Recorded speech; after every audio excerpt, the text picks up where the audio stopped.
આગળ વાત કરીશું એક મહત્વના સમાચાર વિશે। મહત્વપૂર્ણ સમાચાર સામે આવી રહ્યા છે। મુખ્યમંત્રી ભૂપેન્દ્ર પટેલ સ્ટેજ પરથી લપસ્યા હોવાની જાણકારી સામે આવી રહી છે।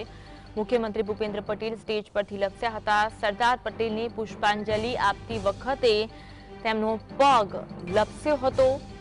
અમદાવાદના નારણપુરામાં કાર્યક્રમ દરમિયાન આ ઘટના બની હતી। મુખ્યમંત્રી ભૂપેન્દ્ર પટેલ લપસ્યા હતા। સવારે નારણપુરામાં સરદાર પટેલને પુષ્પાંજલિનો કાર્યક્રમ હતો, ત્યારે આ ઘટના બની હતી। સીએમ 4-5 પગથિયા સુધી નીચે લપસ્યા હોવાની જાણકારી મળી રહી છે। સવારે સરદાર પટેલને પુષ્પાંજલિ અર્પણ કરવા ગયા હતા ત્યારે આ ઘટના બની। સલામતી સ્ટાફના લોકોએ સીએમને ઉભા કર્યા હતા, જેનો વિડીયો સામે આવ્યો છે। એક્સક્લુઝિવ દ્રશ્યો આપ જીએસટીવીના જોઈ રહ્યા છો, જ્યારે સરદાર પટેલ સાહેબને પુષ્પાંજલિ અર્પણ કરવા સીએમ ભૂપેન્દ્ર પટેલ પહોંચ્યા હતા ત્યારે લગભગ 4-5 પગથિયા તેઓ લપસ્યા હતા અને તુરંત આસપાસના સુરક્ષા કર્મીઓ આવી પહોંચ્યા હતા અને તેમને બચાવવાનો પ્રયત્ન કર્યો હતો। આ દ્રશ્ય એક્સક્લુઝિવ આપ જીએસટીવી પર જોઈ રહ્યા છો। સ્ટેજ પર જ્યારે પુષ્પાંજલિ કરવા માટે તેઓ પહોંચ્યા હતા ત્યારે તેમનો પગ લપસ્યો હતો। તેઓ 4-5 પગથિયા જેટલા લપસ્યા હતા એ ઘટના બની હતી। જો કે આસપાસ રહેલા સુરક્ષા કર્મીઓએ તેમને તુરંત આવીને બચાવ્યા હતા। આજ અંગે વધુ વાત કરીશું। સહયોગી કામેશ અમારી સાથે ફોન લાઈન પર જોડાયા છે। કામેશ, જે ઘટના બની, સીએમ ભૂપેન્દ્ર પટેલ લપસ્યા હતા, જો કે આસપાસના સુરક્ષા કર્મીઓ તેમને બચાવ્યા હતા, ઘટના અંગે જાણકારી આપશો। બિલકુલ અન્વી, આપને જણાવી દઉં કે આજે 31મી ઓક્ટોબરના રોજ ભારતના લોહ પુરુષ સરદાર વલ્લભભાઈ પટેલની 150મી જન્મજયંતિ નિમિત્તે રાષ્ટ્રીય એકતા દિવસનો ભવ્ય ઉજવણીનો કાર્યક્રમ અમદાવાદમાં યોજાયો। અમદાવાદમાં યોજાયેલી યુનિટી માર્ચને ફ્લેગ ઓફ કરાવતા પહેલા મુખ્યમંત્રી ભૂપેન્દ્રભાઈ પટેલે સરદાર પટેલને પ્રતિમાને ફૂલહાર અર્પણ કર્યા હતા, પરંતુ બાદમાં અચાનક જ તેઓ ગબડી પડ્યા હતા। સદનસીબે તેઓને કોઈ ઈજા પહોંચી નથી અને તેઓ સુરક્ષિત રહ્યા છે।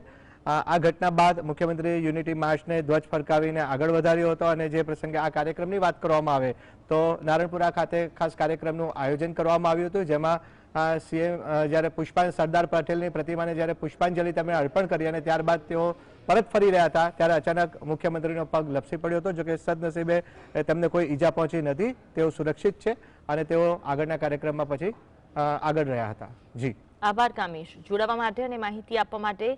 દ્રશ્યો આપ જોઈ રહ્યા છો, જ્યારે સીએમ ભૂપેન્દ્ર પટેલ અમદાવાદના તરણપુરા વિસ્તારમાં સરદાર પટેલના સ્મારકને પુષ્પાંજલિ અર્પણ કરવા માટે પહોંચ્યા હતા। સ્ટેજ બનાવવામાં આવ્યો હતો, સ્ટેજના લગભગ 4-5 પગથિયા જેટલા તેઓ લપસી પડ્યા હતા, તેના દ્રશ્યો જોઈ રહ્યા છો।